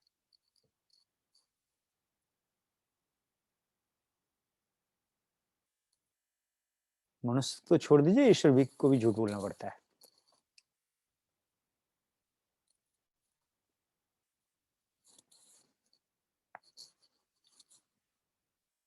ठीक उसी तरीके से कि उस कॉन्फिडेंशियलिटी को मेंटेन करने के लिए आई प्रॉमिस दैट कि हम इस बात को नहीं बोलेंगे, नहीं कहेंगे। तो ठीक उसी तरीके से मैं इस बात को कहना रहा हूं कि आखिर लोग कहते हैं कि भाई गॉसिप नहीं करनी चाहिए, फिर गॉसिपिंग होती क्यों है। एक सोशल साइंटिस्ट होने के नाते अगर मेरी इसमें अभिरुचि है तो मेरा ये रिसर्च का टॉपिक होगा। आपको अजीब लग रहा होगा सुन के कि मैं क्या कह रहा हूं, मैं आपको ठीक कह रहा हूं। दुनिया की, जैसा कि मैंने कहा कि हर संस्कृति में गॉसिपिंग होती है, कानाफूसी होती है, चुगली होती है। तो क्यों करता है मनुष्य। मैं मान लीजिए एज ए रिसर्चर इसमें इंटरेस्टेड हूं, कमाल कमाल के फैक्ट निकल के आते हैं। और एक फैक्ट ये भी आपको बता दो, दुनिया में सबसे ज्यादा कानाफूसी एशिया में होती है, और एशिया में भी भारत में। और उसका सबसे बढ़िया एग्जाम्पल है कि दो, जिसको आजकल सोशल मीडिया कहा जाता है, पता नहीं क्यों इसको सोशल मीडिया कहते हैं, मैं तो इसको कानाफूसी मीडिया कहता हूँ, चुगली मीडिया। व्हाट्सएप और फेसबुक। पता है दुनिया में सबसे ज्यादा कौन जुड़े हैं इससे, इंडियंस। और सबसे ज्यादा एक्टिव ये दोनों ही कहाँ होते हैं, यहीं पे होता है। और अल्टीमेटली देखिए फेसबुक के ऑनर ने व्हाट्सएप को भी खरीद लिया, आपको पता होगा। मैं तो कई बार लोग देखता हूं कि वीसी का भी सिलेक्शन हुआ नहीं है और लोग व्हाट्सएप पे ही किसी को वीसी बना देते हैं। ऐसी बहुत सारी खबरें। तो मैं कहने भी लगा हूं, मैं कुछ लोगों से पूछता भी हूं कि ये नॉलेज कहीं व्हाट्सएप यूनिवर्सिटी की नॉलेज तो नहीं है या फेसबुक की तो नहीं है, क्योंकि सोशल मीडिया की ऑथेंटिसिटी बहुत बड़ी प्रॉब्लमेटिक है, बट पीपल आर डूइंग। मान लीजिए कि कोई खबर 1 लाख तक पहुंच गई तो 1 लाख लोग मान लेंगे कि हाँ यही ऐसा हुआ होगा। इसलिए आप देखिए कि चैनल पे फेक वायरल वीडियो का एक एपिसोड अभी लोग चला रहे हैं कि जो वायरल हुआ वो फेक था या सही था। देखिए काम मिल गया उन लोगों को। अभी सब काम कौन दे रहा है, यही दे रहे हैं। बट एनीवे, मैं चाहता हूं कि लोग डिस्कशन करें और लोग बताएं कि कानाफूसी जो कि एक नेगेटिव क्वालिटी मानी जाती है किसी भी समाज में, तो आखिर लोग करते क्यों हैं, इस पर डिस्कशन करिए। नंबर 1। नंबर 2, होता क्या कि ग्रुप में आपने कोई बात कही और ग्रुप जब खत्म हुई, अरे पता है फलाना ये कह रहा था, फलाने ने ऐसी बातें कही।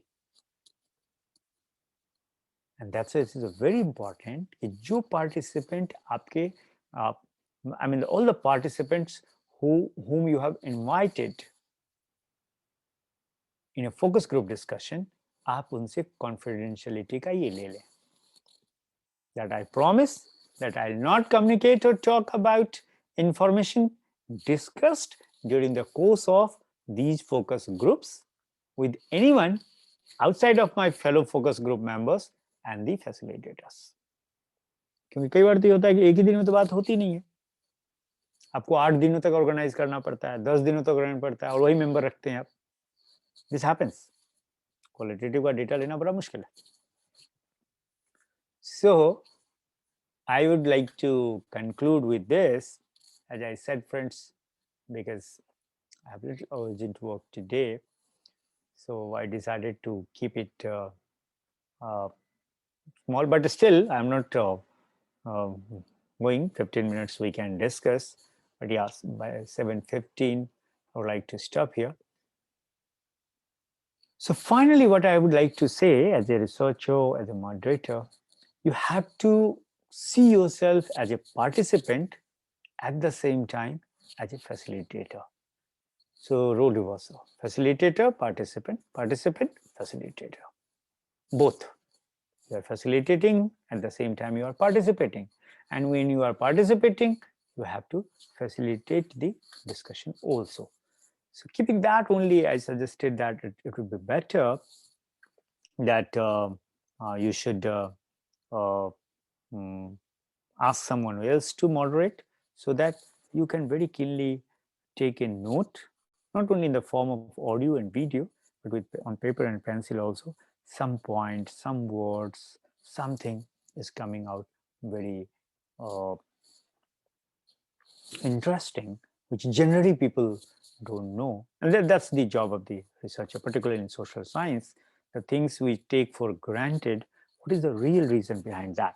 So I would like to stop here my presentation, but at the same time, uh, I would like to suggest, because some people have written that, yeah, I have asked Pramodji to share some of the documents and the some of the books and the articles to share with you, and he has done that.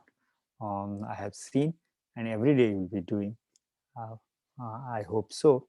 Uh, at the same time, uh, there are uh, things which can be discussed further.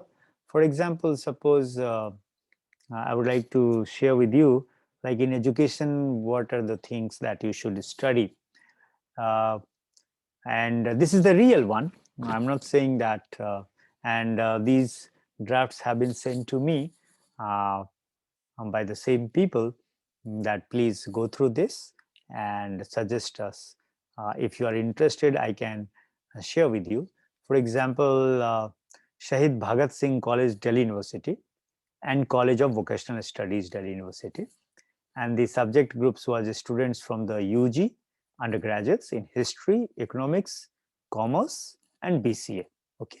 And this was organized on 15th and 16th of May 2019.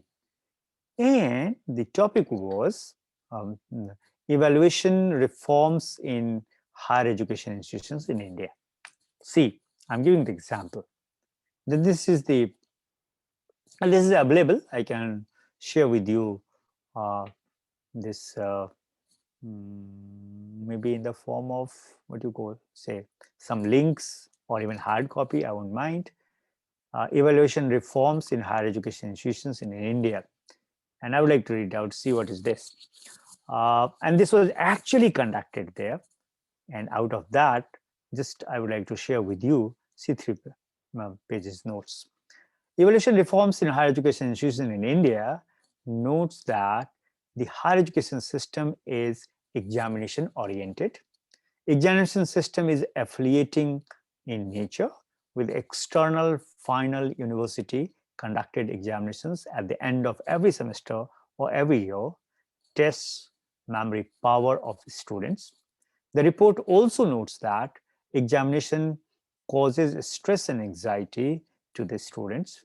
The report further recommends the need to orient assessment to the outcome-based education, and the report elaborates a scientific model of outcome-based education in great details. So the report further presents four models of external and internal assessment based on weightage of external internal in the ratio of 70:30, mostly 75:25 or 70:30 or 80:20 is there. And I mean, out of the discussion, when this discussion was organized, uh, and see, when this focus group discussion was organized, keeping this in mind, and the rationale of the focus group discussion is to understand student satisfaction from the reforms relating to internal assessment. So this was the topic. So students informed that, see, out of when it was organized, when it was recorded, when it was transcribed, and see how report is written. So students informed that internal assessment consists of class test 10 marks, assignments or presentation 10 marks, and attendance 5 marks. External assessment consists of end-term examination of 70 marks. After 50% of syllabus, the class test is conducted by the teacher. Generally, within 2 to 3 days, the marks are pasted on the notice board. There is hardly any practice of showing the answer sheets to the students. I mean, in those two colleges, I'm not talking about my university, or there are the university like Ambedkar University, we show it. And majority of the central university that I'm talking about, the colleges. Maximum number of the students get the marks in the range of 7 to 9 out of 10. This is what the students have reported. Okay, minimum 7 and maximum 9 in the entire. Right? In the case of assignments, student noted that answers are generally given through the cut and paste method, though this may not be true universally. But this is what they reported. In some cases, students are allowed to improve the marks through the rewriting of assignments, yet largely there is no practice of showing the mark sheets. Test is considered difficult for a student than the assignment. Presentation instead of assignment is also followed in some cases and is considered more challenging as students have to work hard. Presentation is helpful as it encourages students to think and improve communication skill. Lastly, however, it is avoided on the ground that it takes a lot of time.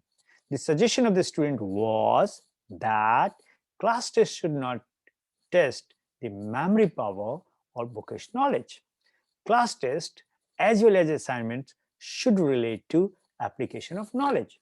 Look here, before this report was written, which is available now, you can read free of cost. These things people used to say, educationists used to say, parents used to say, no. But now on the basis of the research, using this focus group discussion strategy, the researcher is writing the summary of that. Okay, and as I told you, it happened on 2 days, 15th and 16th of May 2019.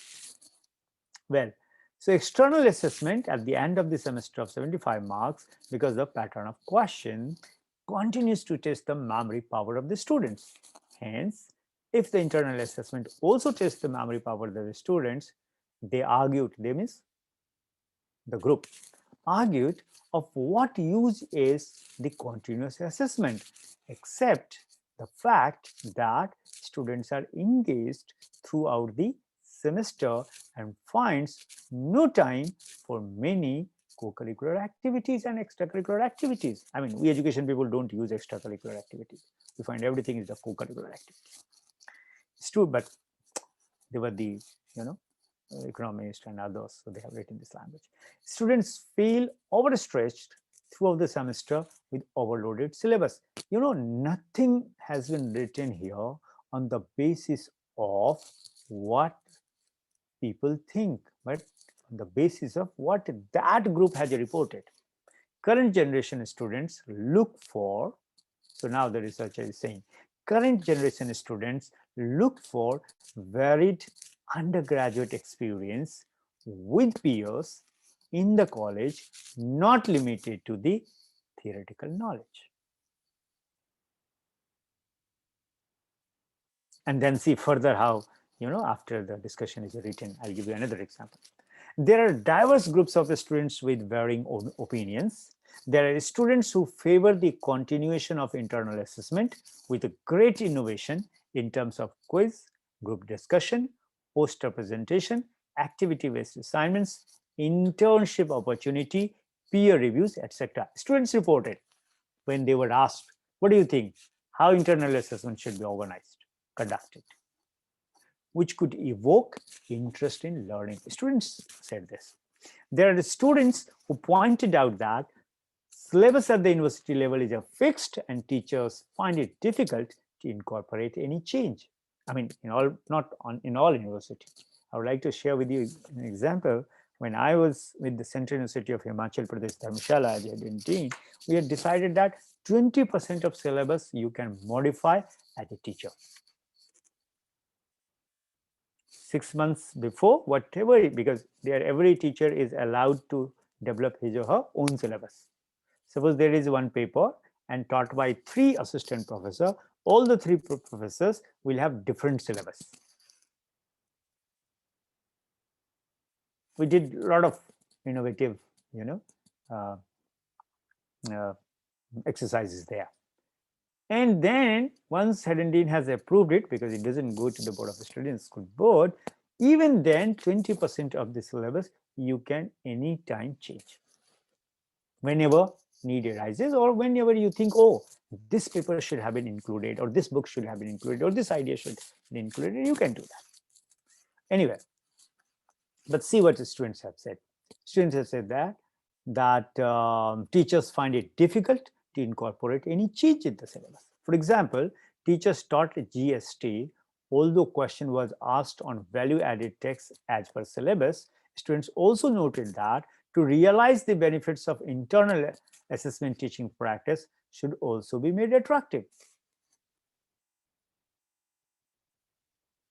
If lecture method with information bombarding continues, then students do not have patience to listen to them every day for 4 to 5 hours.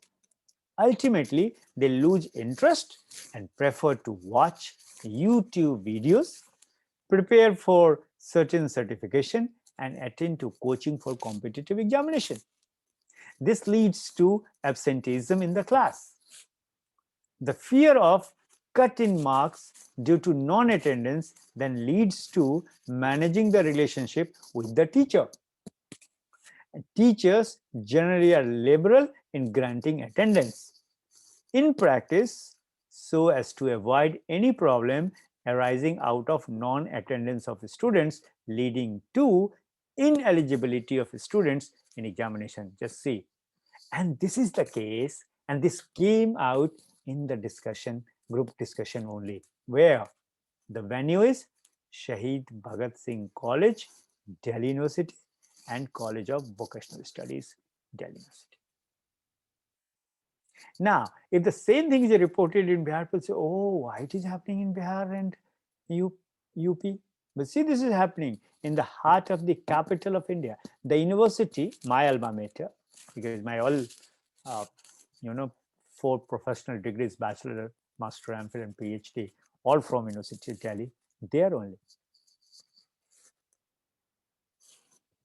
And the students have reported this. I'm just giving you the sample. Once group discussion is conducted, everything has been recorded and transcribed, how to write that.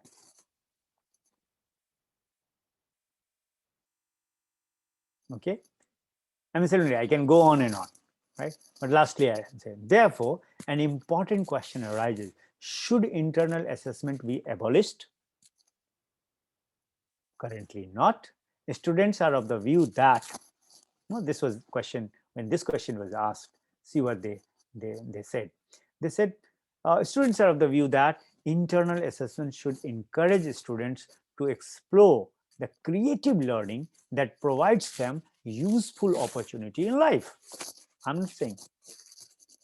A researcher is not writing on his own. Researcher is writing on the basis of the discussion that took place in those 2 colleges on so and so date among the students in that group.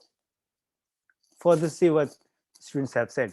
Creative learning can be encouraged if the undergraduate experience is enriched with varying activities and experiences that satisfies the students and is useful in life after college. And this is certainly not possible through the memory-based class test or assignment that seeks to gather information. Internal assessment should allow teachers to be innovative in teaching and learning practice. However, policy may not be conducive to allow teachers the flexibility to practice curriculum suited to the choice of teachers and students. There is the danger that any such flexibility may lead to anarchy, perhaps the disaster. With such fear, curriculum structure will tend to follow standard practices, and internal assessment may be reduced to test the memory power. Therefore, an important conclusion is that within the limits of curricular structure, the teacher should encourage practical knowledge through presentation, project, quiz, group learning, community-based practice. I mean, I have just shown you that once you organize any group discussion, how to write in a research language. But the statement of the fact will remain same, interpretation could be. Okay. Uh, Similarly, what happened when you study, uh, uh, and the same thing, see what happened. Uh, I mean, learning outcomes, culmination versus comprehensive. And this discussion was organized at Hembati Nandan Bahuguna Agarwal University, Srinagar, Uttarakhand. And subject group was students, and students' names are there. Date of the FGD was 24th of May. And then, the same presentation is there, but I don't think I'll be able to present that how it is written and how it is presented. But yes, I'll share with you link, and please go through this, because those who want that, once it is a transcribed, how to write. Similarly, suppose FGD on student as agency and college as a structure. There is a research.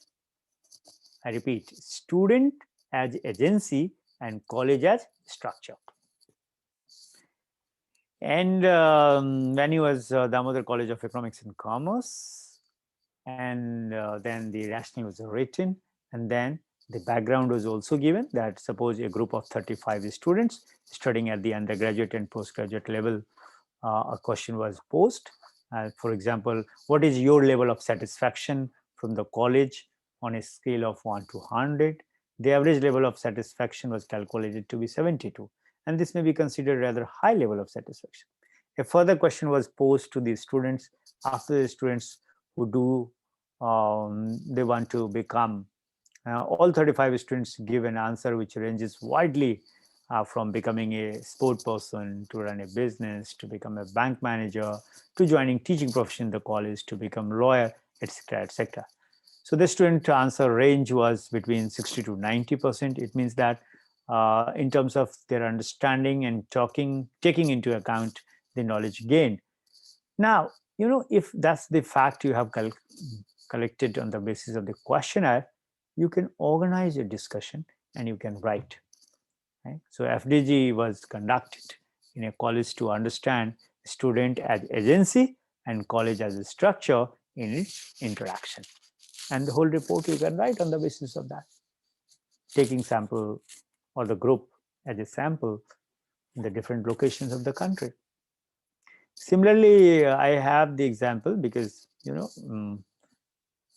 I don't call myself expert, but these drafts were sent to me to see whether these are okay or some things required to be done. That's what I'm sharing with you. Like I told you that in Jammu and Kashmir, there was a winning government college, degree college, and Akhnur, Jammu University, Jammu and Khalsa College of Education, Jammu University, and at two venue. And students were taking from the undergraduate courses and teacher education. And this was organized on 11th May 2019. And see, what is the discussion point is the first generation learner.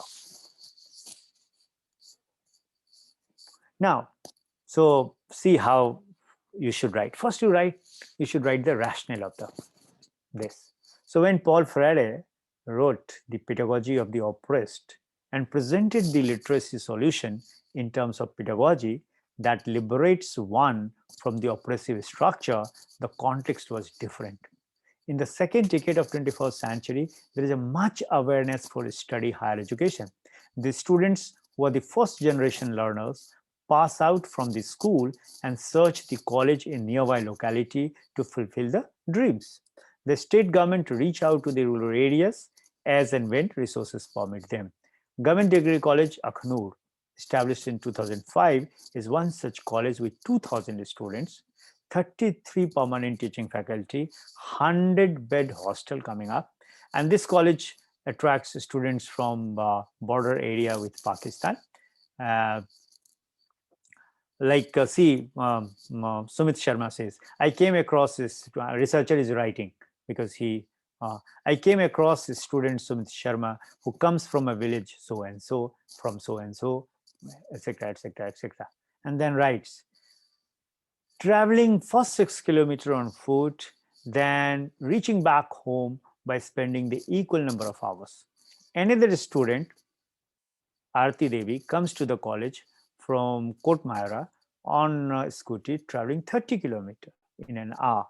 There are many such students who are first generation learners who wish to fulfill dreams of life in rural areas. So the question is, now, national is over. So the question is, do you have policy and strategies in place to teach the first generation learners? Number one, do you have any understanding of the first generation learners? People like only simply like first generation learner. What happens with first generation learners? What suffering, what problems, what difficulty do they face being first learner generation? Who they are? What is their cognitive deficit? What is their language deficit? What is their social and cultural deficit? Now, if as a researcher, I'm interested in this, I think I should conduct this research using focus group discussion. So through the 2 focus group discussion with the students who wanted to know the first generation learners and understand strategies to deal with them to realize their dreams, right? This group discussion was organized. Now see how researcher writes about who the first generation learners are. This is the first question. See, if you go by the academic, um, because you'll have to give some definition academically also. Academic definition is easier to find out. The first generation learners are students whose parents never had an opportunity to go to the higher education institutions. They are the first in the household to reach the corridors of college. The definitional understanding is, this definitional understanding is, however, not sufficient, friends. Why? People write. Why? Because in terms of father's occupation, they may have a small business. They may be a small shopkeeper, a driver, a railway employee, an ex-army man, or a daily worker. Even this occupational understanding is not sufficient. So there is a need to probe further. So the researcher writes, and I quote, we ask them a number of questions. What is their ambition of life? Does college fulfill their ambition? Actually, it should have been, does college help to fulfill their ambition? College can't fulfill your ambition. What is the hope? So that's why you have to be very particular about the language. What is the hope so far as future life plan is concerned? What do they feel about teachers and principals of the college? Now see, once group discussion was organized, now the researchers are reporting. None of the around 60 students, mostly from the art subject, spoke in spite of the friendly environment that we created. It means, why? What do you think? People say, oh, they are shy. People say, oh, they were hesitant. No, but hardly people think in terms of language deficit. They are the symbols of silent voices in higher education, friends. No one understands them. No one attempts to understand them, be it teachers at the bottom and policy makers at the top. They suffer from fear psychosis. They do not express because they fear some mistakes will be a matter of laughing stock. Communicating in a formal setup may be a matter of identity, voice, and power for some, but it creates a sense of powerlessness among the first generation learners. See how powerful writing it is. They do not know what do they expect from college. They have seen many persons going to the colleges and getting a job in the government. So they also expect to happen the same. They do not follow the speeches of a disinterested teacher. When they study the textbook, it does not make sense to them. This is what they finally said in open. ये तमाम बातें आपको questionnaire से पता नहीं चलेगी, लेकिन जब एक साथ आप बिठा के कई दिनों तक उनसे डिस्कशन करेंगे तो ये चीजें उभर के आई हैं. They said that Hindi teacher expresses empathy and patiently explains to them repeatedly. Students follow them.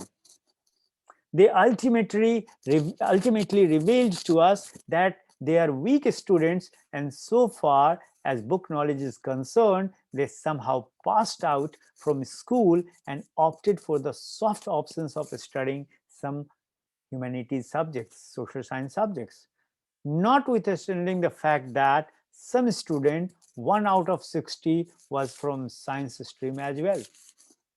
They did reveal that students के लेवल से आकर teacher पढ़ाएं. See, in Hindi what they said, now this research scholar is quoting, meaning that teachers should understand the level of a student and should first address the content deficit of the student.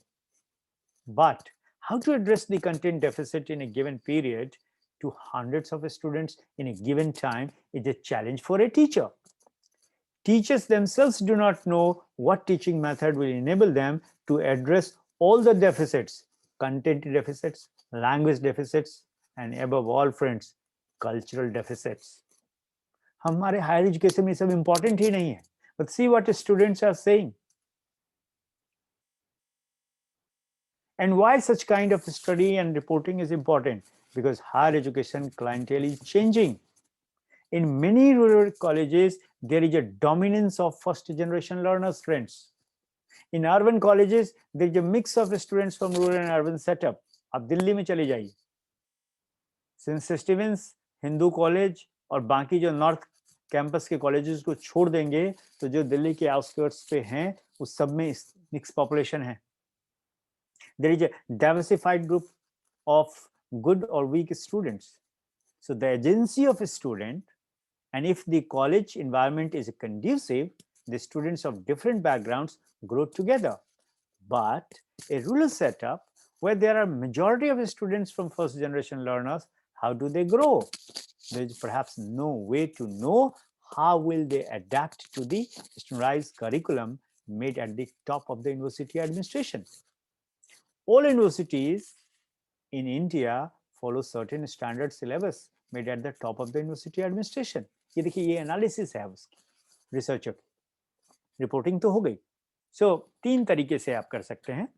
1, उनकी बातों को report करिए और अपनी बातों में कह दीजिए. दूसरा, रिपोर्ट भी करिए, एनालाइज भी करिए और क्या करना है वो भी करिए. All the 3. जैसे एम्पैथी के बारे में पूछा कि आपने कहा कि फलाने टीचर आपके साथ एम्पैथी रखते हैं, तो क्या हुआ उसका? तो जब ये सवाल उनसे पूछा गया तो कहते हैं student said that teacher make remarks, इनको क्या पढ़ाना है, ये क्या जज लगेंगे, इन्होंने क्या करना है. I mean, students have reported this. Such negative remarks is against the dignity of any student. Instead, teacher must encourage a student to approach him whenever and wherever possible. ये रिसर्चर खुद नहीं कह रहा, ये स्टूडेंट्स कह रहे हैं. Every day teacher should meet students in group. लेकिन हो क्या रहा है? Classroom setup is formal, and outside the classroom, teacher should discuss with the students matters of everyday life and listen to the students. But that provision is not there. लेकिन बच्चों ने advice दिया था, कहा क्यों, ऐसा करने से क्या होगा, तो सी व्हाट स्टूडेंट सेड, और उसको रिसर्चर कैसे लिखता है. Researcher rights such A caring approach, I mean research के लैंग्वेज में है, but what student said, such A caring approach will develop the self esteem of the student. आप बताइए. And gradually, students will open up and discuss freely subject of interest. Students reported, and the researcher writes in its report, that teachers should not express and create an image of larger than life size. There should not be any arrogance that causes inferiority among students. इसी तरीके से communication के पे उन लोगों ने से बात की गई, मोटिवेशन के क्वेश्चन पे बात की गई, नहीं, और फिर कंक्लूजन करके पे भी बात की गई. और तब जो बीएड के स्टूडेंट्स उसमें थे, without any pedagogical jargon, BEd students ने बड़े सिंपल शब्दों में उन बातों को कहा, और उसको फिर रिसर्चर लिखता है. The focus group discussion brought home the point that the first generation learners are increasingly growing in higher education institutions. Many rural colleges have majority of the first generation learners, and they are voiceless and powerless in the higher education system. At the level of curriculum making, there is no discussion and instruction with respect to curriculum transaction to the first generation learners.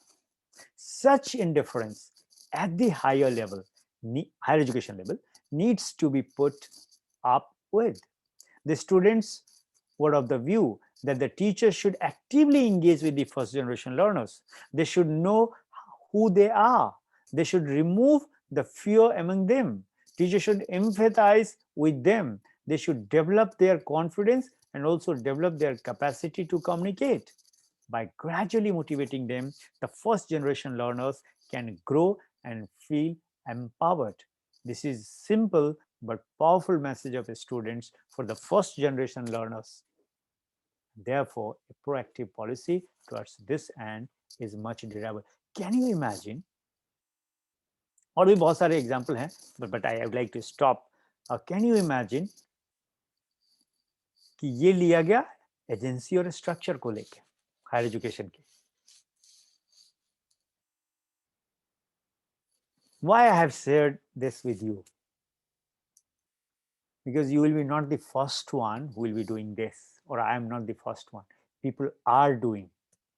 But such researches are not reported or not in access to the new budding researchers. And therefore, there is a need to have alternative perspective. कि वही चीजें instead of quantitative data, qualitative methodology में उसको capture किया जा सकता है, पकड़ा जा सकता है. See?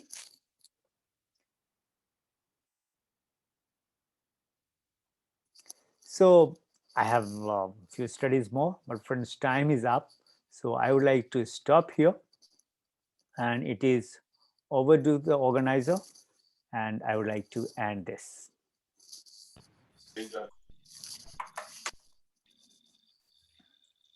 Thank you so much, sir, for your very enlightening session. We really enjoyed it a lot and learned a lot of things from you, and really look forward to learn from you in the future sessions as well. Thank you so much. Thank you so much for your time and the knowledge that you shared, and with a lot of empirical and other examples that you had shared. Thank you so much. Thank you so much. Thank you so much. Good night.